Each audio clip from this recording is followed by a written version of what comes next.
ಇವತ್ತು ಭಾರತೀಯ ಜನತಾ ಪಾರ್ಟಿ ನಮ್ಮ ಹುಬ್ಳಿಯ ಎಲ್ಲ ಪೂರ್ವ ಆಗಲಿ ಅಥವಾ ಸೆಂಟ್ರಲ್ ಆಗಲಿ ಎಲ್ಲ ಕಾರ್ಯಕರ್ತರು ಕೂಡ ನಮಗೆ ಒಂದು ಸರ್ಪ್ರೈಸ್ ಅನ್ನತಕ್ಕಂಥ ನಿಟ್ಟಿನಲ್ಲಿ ಅವರೆಲ್ಲರ ಕಾರ್ಯಕ್ರಮವನ್ನು ಆಯೋಜನೆ ಮಾಡಿದ್ರು.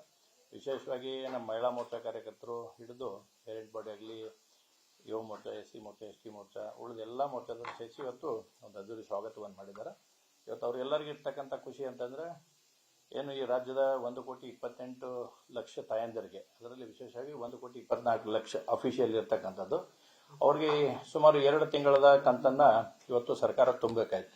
ಅದರ ಭಾಳ ದುರ್ದೈವದ ಸಂಗತಿ ಅಂತಂದರೆ ಇವತ್ತು ಮಹಿಳಾ ಮತ್ತು ಮಕ್ಕಳ ಇಲಾಖೆ ಸಚಿವರೇ ಸ್ವತಃ ಹೇಳಿದರು, ಆಗಸ್ಟ್ವರೆಗೆ ನಾನು ಎಲ್ಲ ದುಡ್ಡನ್ನು ಕೊಟ್ಟೇನೆ ಅಂತಕ್ಕಂಥ ಮಾತನ್ನು ಹೇಳಿದ ಮ್ಯಾಗೂ ಕೂಡ ನಾನು ಸದನದಲ್ಲಿ ನೀವು ಕೊಟ್ಟಿಲ್ಲ ಅಂತಕ್ಕಂಥ ದಾಖಲಾತಿಗಳೊಂದಿಗೆ ಬಿಡುಗಡೆ ಮಾಡಿದಾಗ ಇವತ್ತು ಮುಜುಗರ ಆದರೂ 3 ದಿವಸ ಅಧಿವೇಶನಕ್ಕೆ ಕೂಡ ಬರಲಾದಂಥ ಪರಿಸ್ಥಿತಿ ನಿರ್ಮಾಣ ಆಯಿತು.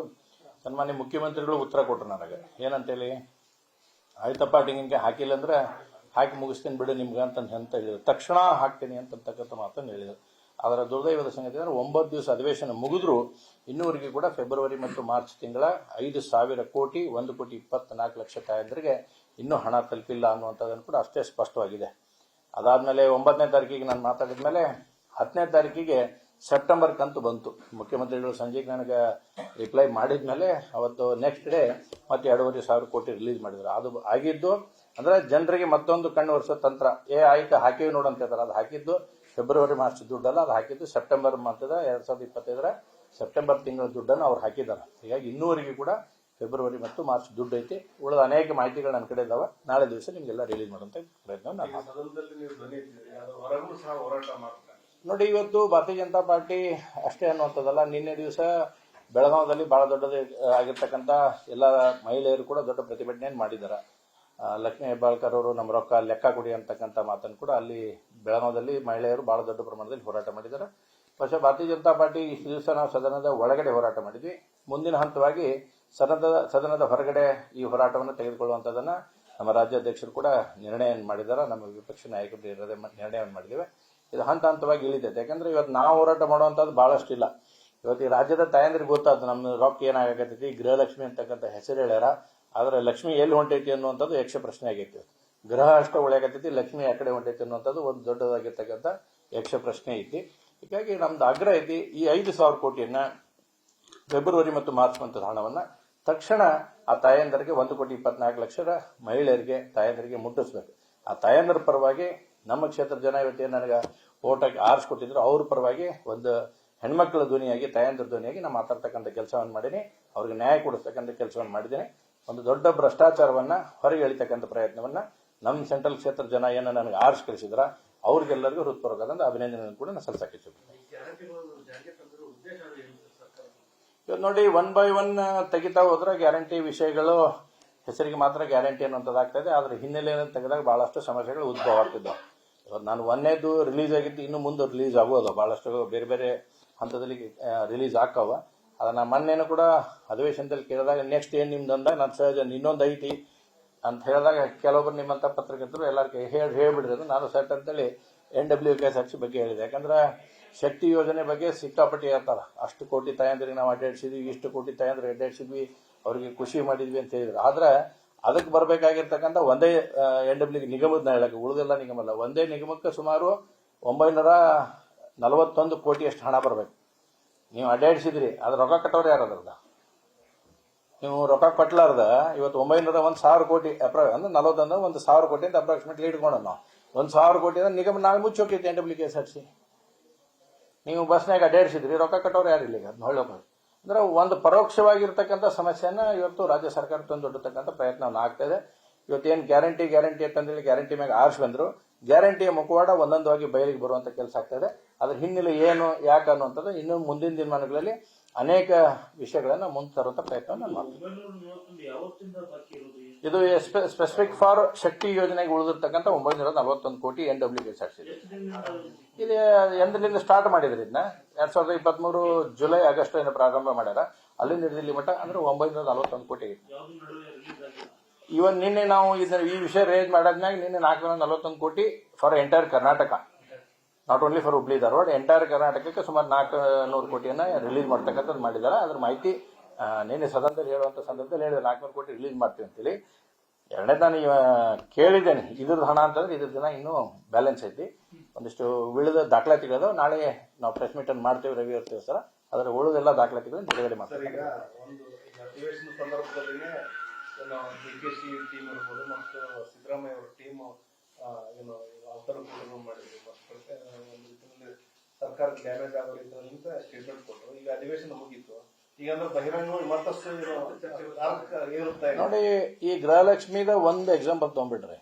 ಈ ಬಣ ಬಡದಾಟ ಹೆಂಗೈತಿ ಅಂತ ಒಂದು ಬೆಸ್ಟ್ ಎಕ್ಸಾಂಪಲ್ ಅಂದ್ರೆ ಗೃಹಲಕ್ಷ್ಮಿನ.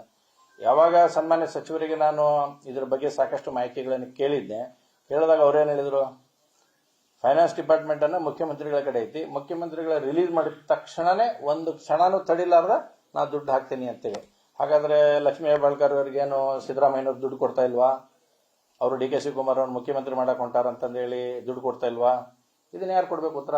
ಇದು ಸರ್ಕಾರನ ಉತ್ತರ ಕೊಡ್ಬೇಕು. ನಾನು ಹೇಳೋದು ಇಷ್ಟ, ನಿಮ್ಮ ಬಣ ಬಡಿದಾಟ ಏನಾರು ಇರಲಿ, ಆದ್ರೆ ತಾಯಂದರಿಗೆ ಮೋಸ ಅನ್ಯಾಯ ವಂಚನೆ ಮಾಡಬೇಡ್ರಿ ಅನ್ನೋ ಆಗ್ರಹವನ್ನು ನಾನು ಮಾಡ್ತೇನೆ. ಡೆಫಿನೆಟ್ಲಿ ನೋಡ್ರಿ, ಸದನ ನಡೆದಿತ್ತು 10 ದಿವಸ ಸದನ ನಡೆದೈತೆ ನಮ್ದು. ಆ ಸದನದ ಒಳಗಡೆ ನಡೆದಿರ್ತಕ್ಕಂಥ ಬೆಳಗ್ಗೆಯಿಂದ ಸಾಯಂಕಾಲ ಮಟ್ಟ ಸದನ ಇರ್ತಿತ್ತು. ಸಾಯಂಕಾಲ ನಂತರ ಮತ್ತೆ ತಮ್ಮ ಬಣಗಳನ್ನ ತಾವು ತಗೊಂಡು ತಾವು ಕುಂದ್ರದು, ಡಿನ್ನರು, ಬ್ರೇಕ್ಫಾಸ್ಟ್, ಲಂಚ್ ಅನ್ನೋ ಮೀಟಿಂಗ್ ಕಂಟಿನ್ಯೂ ನಡೆದವು, ಯಾವ ಏನ್ ನಿಂತಿಲ್ಲ. ಒಂದ್ ಕಡೆ DK ಶಿವಕುಮಾರ್ ಅವರು ದೇವಸ್ಥಾನಗಳ ಭೇಟಿಯನ್ನು ನಿರಂತರ ಇಟ್ಕೊಂಡಾರ, ಈ ಕಡೆ ಸಿದ್ದರಾಮಯ್ಯನವ್ರು ನಾನೇ ಅಂತ ಅನ್ನುವಂಥದ್ದು ಹೇಳ್ತಾರ. ಆದ್ರೆ ಧೈರ್ಯದಿಂದ ಹೇಳುವಲ್ರಿ, ಸ್ವಲ್ಪ ಅರ್ಧಂಬರ್ಧ ಧೈರ್ಯದಿಂದ ತೋರಿಸುವಂತ ಪ್ರಯತ್ನ ಮಾಡತ್ತಾರೆ. 101% ನೋ ಡೌಟ್ ಜನವರಿ ಒಳಗೆ ಕ್ರಾಂತಿ ಆಗ್ತದೆ. 100% ಜನವರಿ ಒಳಗೆ ಕ್ರಾಂತಿ ಆಗುತ್ತೆ ಪ್ರಾಬಬಲಿ.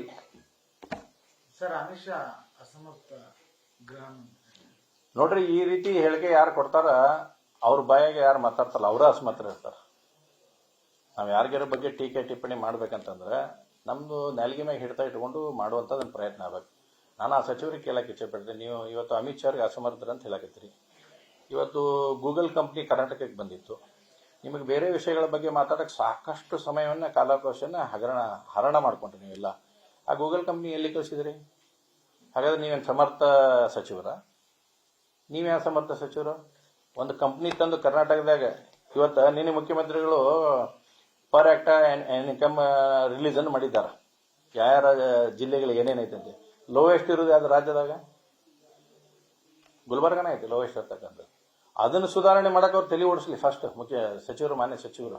ಅಮಿತ್ ಶಾನ್ ಬಿಟ್ಬಿಡ್ರಿ, ಅಮಿತ್ ಶಾ ಭಾಳ ಮುಂದೋಗ್ಯಾರ. ಇವ್ರು ಯಾರ ಕೈಗೆ ಸಿಗಲಾದಷ್ಟು ಮುಂದೋಗ್ಯಾರ ಅವರು. ಇವ್ರು ಹೇಳಿದ್ರು ಆಕಾಶಕ್ಕೆ ಉಗುಳೋದು ಒಂದ, ಅಮಿತ್ ಶಾ ನರೇಂದ್ರ ಮೋದಿ ಬಗ್ಗೆ ಮಾತಾಡೋದು ಒಂದ. ಅದು ಯಾರು ಸಿಡಿತೈತೆ ಅನ್ನೋದು ಅಷ್ಟ ಅರ್ಥ ಮಾಡ್ಕೋಬೇಕು.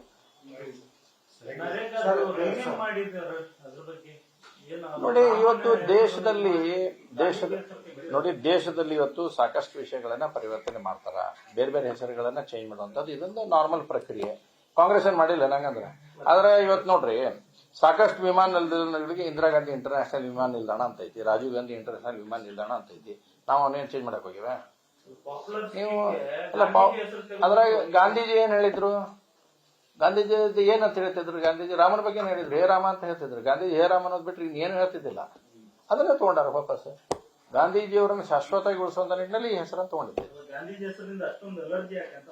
ಅಲ್ಲಲ್ಲ, ಮಹಾತ್ಮ ಗಾಂಧೀಜಿಯವರ ಇಡೀ ಜೀವನದಲ್ಲಿ ಹೇಳ್ತಕ್ಕಂಥ ರಾಮನಾಮವನ್ನ ಜಪನೆ ಮಾಡ್ತಿತ್ತು, ಅದನ್ನ ಇಟ್ಟೇವಿ. ಇವತ್ತು ನಾವು ಬೇರೆ ಏನ್ ಚೇಂಜ್ ಮಾಡುವಂತ ಪ್ರಶ್ನೆ ಏನಾಗಿಲ್ಲ. ಅದು ಮಹಾತ್ಮ ಗಾಂಧಿಯವರು ಕೊಟ್ಟಿರ್ತಕ್ಕಂಥ ಬಹುದೊಡ್ಡ ಕೊಡುಗೆ. ನಾವು ನೋಡಿ, ಪಾಪ್ಯುಲರ್ ಸ್ಕೀಮ್ಗಳನ್ನ ಅಲ್ಲಲ್ಲ, ಇವತ್ತು ಎಷ್ಟು ನಾವು ಪ್ರಧಾನಮಂತ್ರಿ ಗ್ರಾಮ ಸಡಕ್ ಅಂತ ಅಟಲ್ ಬಿಹಾರಿ ವಾಜಪೇಯಿ ಹಿಡ್ಕೊಂಡು ಇವತ್ತಿನ ಮಟ್ಟ ಪ್ರಧಾನಮಂತ್ರಿ ಫಸಲ್ ಬಿಮಾ ಇದ್ವಿ. ನಾವೇನು ನರೇಂದ್ರ ಮೋದಿ ಫಸಲ್ ಬಿಮಾ ಯೋಜನೆ ಅಂತ ಇಟ್ಟಿವೆ? ಅಲ್ಲಲ್ಲ, ಈಗ ಪ್ರಧಾನಮಂತ್ರಿ ಫಸಲ್ ಬಿಮಾ ಯೋಜನೆ ಅಂತ ಇಟ್ಟಿವಿ. ನಾವೇನಾದ್ರ ನರೇಂದ್ರ ಮೋದಿ ಫಸಲ್ ಬಿಮಾ ಯೋಜನೆ ಅಂತ ಇಟ್ಟಿವೆ? ಇಲ್ಲ, ಇಡ್ಬೋದಾಗಿತ್ತಲ್ಲ. ಅದು ನಾವು ಆ ಕೆಲಸಕ್ಕೆ ಮೋದಿಯವರು ಹೋಗಿಲ್ಲ. ಮೋದಿಯವರು ಹೋಗಿದ್ದು ಪ್ರೈಮ್ ಮಿನಿಸ್ಟರ್ ಇರ್ತಾರ. ಇನ್ನು ದೇಶದಲ್ಲೇ ಕೆಲಸ ಮಾಡಿರ್ತಕ್ಕಂಥ, ದೇಶಕ್ಕಾಗಿ ದುಡಿದಿರ್ತಕ್ಕಂಥ ಹೆಸರನ್ನು ಇಡುವಂತ ಪ್ರಕ್ರಿಯೆ. ಅದು ಕಾಮನ್ ಪ್ರಕ್ರಿಯೆ. ಏನ್ ಭಾಳ ಏನಾದ್ರೆ ಕಾಂಗ್ರೆಸ್ನ ತಲೆ ಕೆಡಿಸೋಣ ಅವಶ್ಯಕತೆ ಇಲ್ಲ. ಅವ್ರ ಕೆಲಸ ಬಗ್ಸಿ ಮಾಡಕ್ ಬಹಳಷ್ಟು ಐತಿ, ಅದನ್ನ ಮಾಡಂತ ದಯವಿಟ್ಟು ಕಾಂಗ್ರೆಸ್.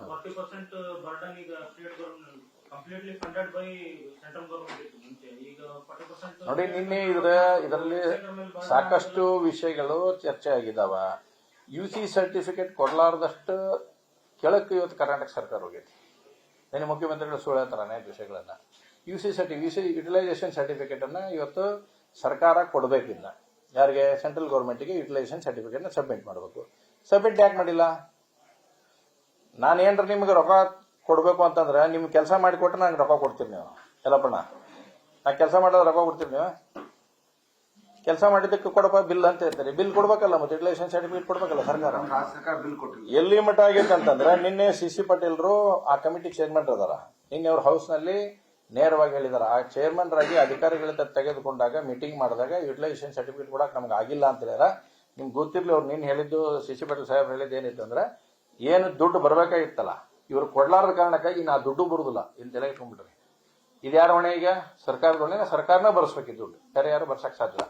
ಟೈಮ್ ಬೌಂಡ್ ಲಿಮಿಟ್ನಾಗ ಕಾಮಗಾರಿಗಳು ಮುಗಿದಾಗ ಅವನವ್ನು ಮುಟ್ಟಿಸುವಂತ ಕೆಲಸ ಇರ್ತೈತಿ. ಅವ್ನು ಮುಟ್ಟಿಸಿದ್ರೆ ದುಡ್ಡು ಬರುವಂತದ್ದು ಇರುತ್ತೆ. ಮತ್ತೆ ನೀವು ಮುಟ್ಟಿಸಿಲ್ಲ ಅಂತಂದ್ರೆ ನಿಮ್ಗೆ ಕೇಳಕ್ ಹಕ್ಕು ಇಲ್ಲ ಸರ್ಕಾರಕ್ಕೆ. ಈಗ ಯಾಕೆ ಅದೇ ಫೇಲ್ಯೂರ್ ಯಾರ್ದಂಗಂದ್ರೆ ಅಂದ್ರೆ ನಿಮ್ಗೆ ಬಡದಾಟದಾಗ, ನಿಮ್ ಗುದ್ದಾಟದಾಗ